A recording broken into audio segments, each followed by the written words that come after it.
Hey y'all, welcome to Who Let the Kids Out. Today we're going to talk about how to start homeschooling. If you have been thinking that you want to homeschool but you don't know where to begin, this video is for you. First of all, where have I been? I'm back. I have been gone for a couple of years away from my YouTube channel. I missed y'all. And now I'm back. I've been in the classroom teaching, and my kids have been public school, private schooled, and homeschooled. So we're going to talk about that too later. First of all, you're probably wondering, how do I get started? What do I do? What is the first step? About 12 years ago, I was in the same place you are. I didn't know where to begin. I didn't know how to get started, and I didn't even know any homeschoolers. I didn't know one personally. My mom was actually the one who introduced me to the idea when I was looking at the education choices for my 2-year-old and 3-year-old. And she said, why don't you homeschool? I said, because I don't own a denim jumper and we don't live on the prairie. I didn't know anyone who successfully homeschooled at that time, or unsuccessfully for that matter. I was overwhelmed, and I definitely had a fear of, what if I mess everything up? I'm sure you can relate. So I'm here to reassure you, you are fine. You are qualified to homeschool your children. Think of the things that you've already taught them. You probably taught them how to walk. You probably taught them how to go to the bathroom. You've probably taught them how to eat with utensils. You've been teaching them since you took those babies home from the hospital. You can do this. Know your state laws. You need to be familiar with your state laws regarding homeschooling. Unfortunately, I'm not an expert on all state laws for homeschooling, but I do have a resource for you. It's called hslda.com, I think .com or .org. I'll link it below. That's going to be a super helpful resource for you to get started and to find out what are the laws in your state. Next, decide your why. Why do you want to homeschool? I can tell you mine, and it's different now from when I began my homeschooling journey. At first, I just didn't like my options.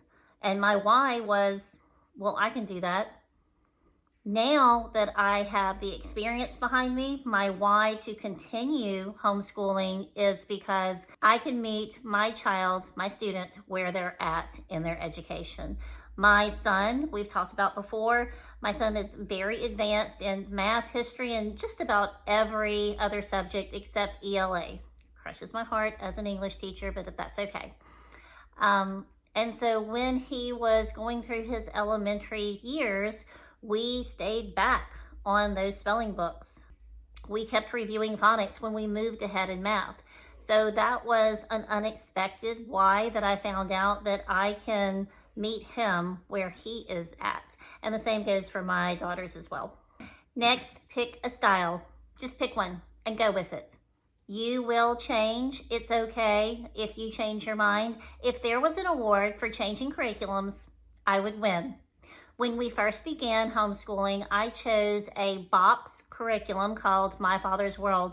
Box curriculum means everything came with it. I didn't have to pick and piece and put it together myself. Everything literally came in a box, and I just had to open and go. That was the easiest for me to get started, and probably the easiest for you also. Now there are tons of options, way more than there was 12 years ago when I had to choose, and there was a lot back then.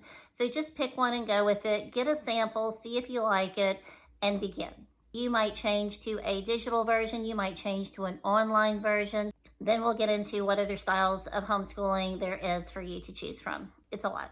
So many choices. And that's where a lot of people get tripped up. I think that there's so many choices, so many options, and they just don't know where to begin. Just pick one. If you don't choose a box curriculum, if you're choosing something online, or if you are piecing yours together, and when I say piecing it, I mean you're choosing the math, you're choosing the English, you're choosing the different subjects, and those might come from different publishing companies. Start with math and English first, and then fill in the rest. Start simple. I know you want to do all the things, and you will get to do all the things, and it's going to be great. But you are going to be overwhelmed and burned out and stressed if you try to do everything perfectly at first. Just like me starting this video all over again, I can't tell you how many times that I have started and restarted trying to make sure it's perfect. Eventually, you just have to go with it, right? So start simple. Remember, start with math, start with English. Those are your foundations. Build around those.